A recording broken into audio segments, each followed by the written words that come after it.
How's it going, everybody? Welcome back to another art video, or better I say the first art video, first one I ever made on this channel. So really, you guys already read the title of today's video, why you hate art. I'm gonna be very honest with you. I'm making this video a bit on a whim. I was just sitting down today and just reminding myself that how much I want to make art videos, and I just thought about something that I just wanted to talk about for a very long time, right? So think of it as if I'm just making a personal memo log towards myself, and if you're in some bit of a similar situation, then maybe we could have a bit of a conversation about it, about why art is just bad, and by bad I just mean you're going through a phase where you don't like anything about it right now. You don't like what you make, you love what everyone else makes. So yeah, maybe I should title it a bit more, why do you hate your own art? Maybe that'll make a bit more sense. But if you're new to the channel, be sure to like the video and subscribe, it really helps. But yeah, let's talk about a couple of things, right? From my experience, because I was dealing with this very recently, by the way, I've been going through a bit of art block, right? Now, when it comes to art block, I'm in a very peculiar space. I like to believe that art block is not real. That's what I tell myself. I tell myself it's a mental thing. If I just ignore it in my mental space, then it won't affect me. But sometimes you just get burned out, man. You get burned out. Sometimes if you're just on the art grind for weeks on end, trying to get better, and you start to see yourself plateauing. You start off on day one doing some really inspirational stuff. Your anatomy is getting better, the way you draw faces are getting better, your coloring is getting better, whatever you might call it is just getting better. Then like day 5 or day 7, you finally hit that plateau, because Rome wasn't built in a day. You're not just gonna magically become the greatest artist out there. You're not gonna become Da Vinci, Van Gogh. You're not gonna become the Mark Brunette, the Sam Does Arts of the art world in just a few days, right? The most you could really do realistically is just improve upon your fundamentals, right? Stuff that you've already known or stuff that you've never known before. So the expectation to magically, and I'm going to try my best to not make any cuts in this video, I'm just going to do this all in one take, but the expectation to magically see results in a short amount of time can really affect the way how you draw, right? I come to understand that in art, the way how you think, and I'm not talking about what you imagine, right? I'm not talking about like you imagining some cool character or whatever. I'm just simply talking about how you imagine drawing. Like, I know it's a bit of a wild statement and it probably doesn't make a lot of sense, but just imagine it being so easy. You know what I'm saying? Just imagine it being so simple. Imagine it with less complications.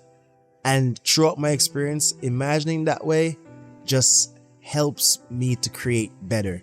So yeah, you probably hate art right now because you're probably burned out, or it's just a skill issue. And by skill issue, it's just like I said, you can't start your training arc now and expect to be good in a week or 2 weeks, right? You could, honest to goodness, improve upon a lot of stuff and get closer to your goals as an artist, but I don't think, or at least for me personally, my goals are very big, right? I want to draw like super refined art, super cool stuff. I like many different art styles. So for me to become that good in a short span of time, I could get a bit closer, but I don't expect, right? If it happens, it happens, but I don't expect to get that result in a short period of time. I understand that art's a journey. It's very long. Like, a lot of us are in the intermediate level. I will consider myself in the intermediate level, and just now entering our 10-year journey. Some of us are just starting. You might be a beginner, or you might be a freaking pro. You might be so advanced, but you still feel like a beginner because that's how vast the art space is, right? And we all have different ways of accepting our own flaws, accepting what we're good at, what we're bad at. So we just gotta give ourselves time, right?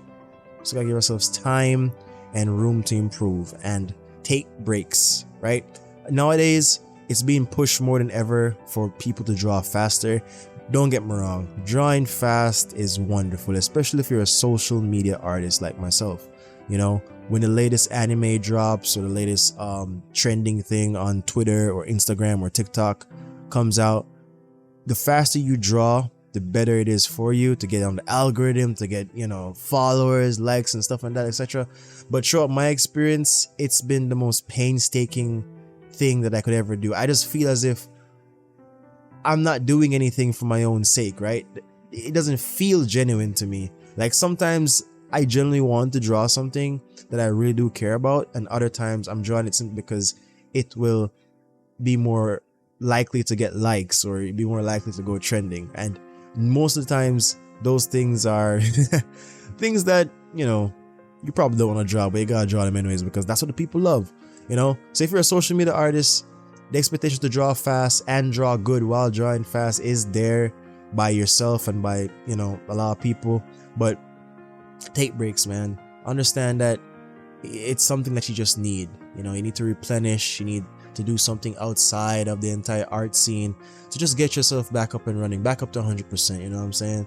But yeah, that's one part why I think you might hate art, or I'm just gonna title this as why I hate art. You know, I'm just gonna say I in the video because it's more related to me. But if anything catches your attention, or you know, you can relate to anything, then yeah, that could also be a reason to as well. So don't beat yourself up. The second thing I want to talk about is comparison syndrome, right?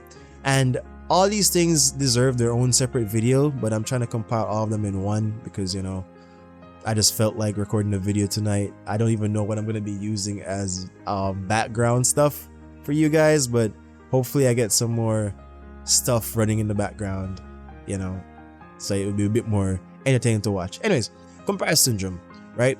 This kind of ties back into the first statement about a skill issue.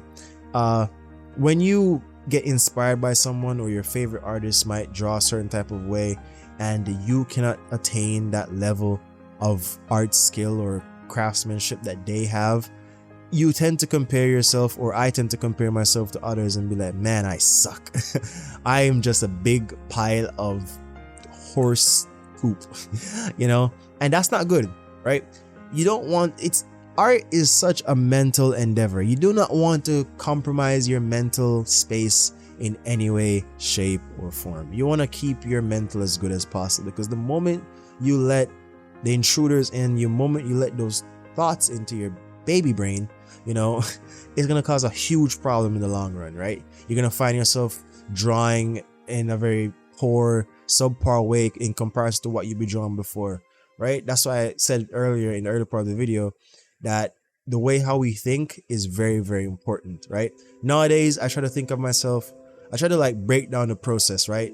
I try to like figure out a process for myself, figure out something that I could follow and abide by, and just use it to, you know, create. And I just think of it just being this smooth as water. You know, this is a saying that I heard in Cowboy Bebop, one of my favorite animes ever made, you know, where Spike was teaching the guy how to fight, and he was going to just be like water. I think Bruce Lee also said it, I'm not exactly sure, but some martial artists in real life also said it, and it honestly helped me. So the comparison syndrome is something else that really just affects us, but we got to make sure that we understand our own level, we understand our own limits, and we don't beat ourselves up too much about it. Like, I get it, you know, you should be better, and I agree with you, but you got to understand why you're not better and fix those things first, right? Once you start to fix the reasons why you're not better at what you're doing, then you can, that's the first step to getting better, you know what I mean?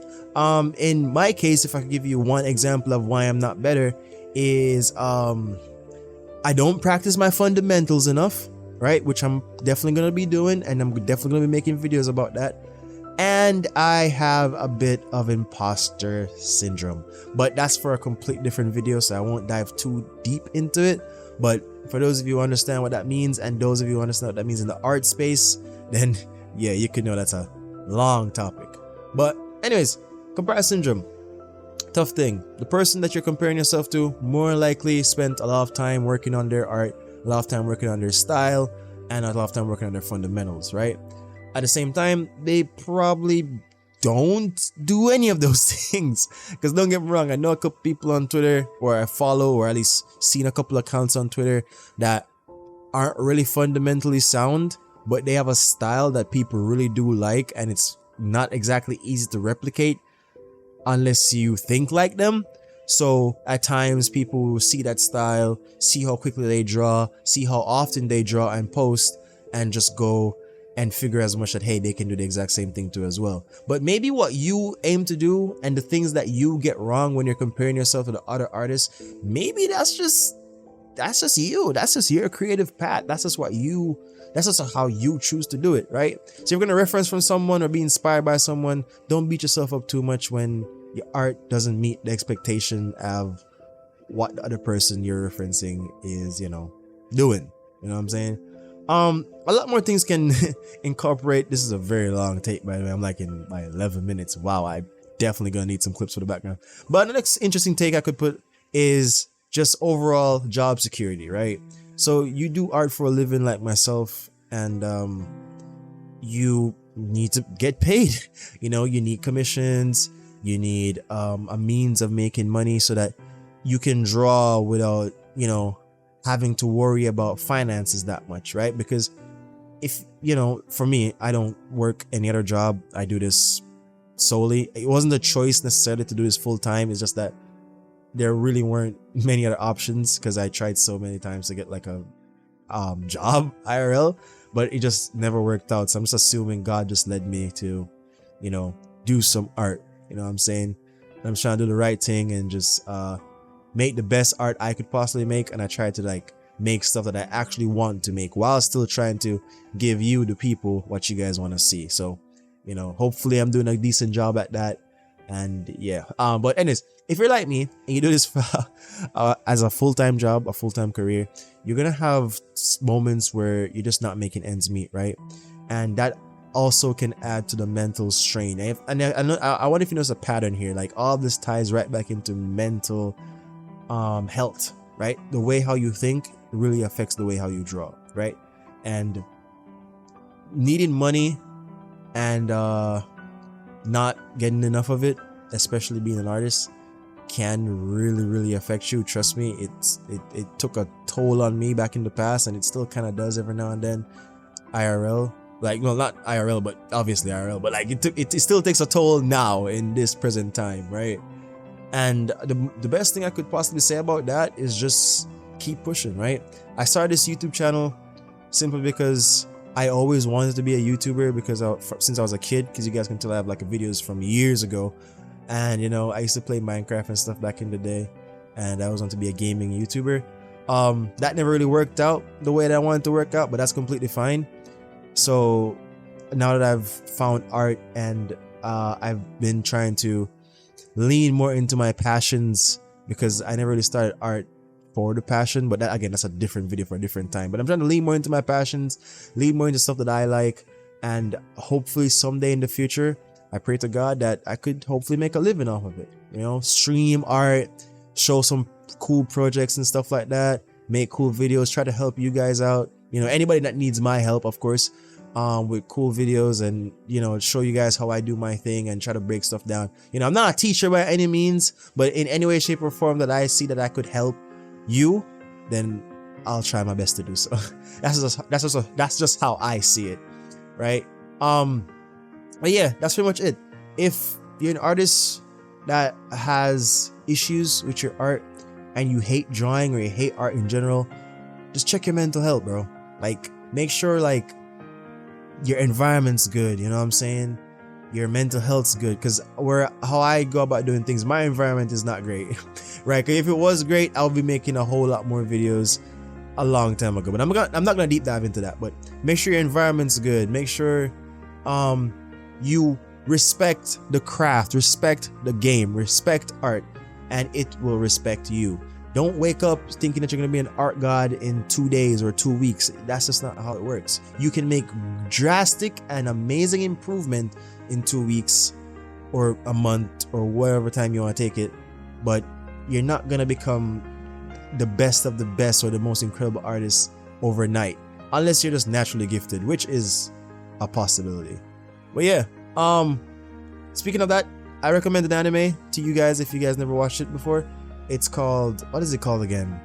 I completely forgot the art anime's name. I think it's called Blue something, I don't remember. But it's basically an anime about artists, and it talks about many things that I'm talking about right here.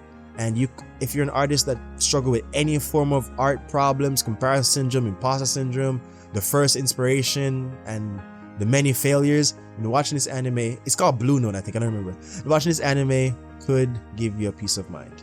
But with that being done and said, hopefully this 15-minute rant is a bit useful in some way, shape, or form.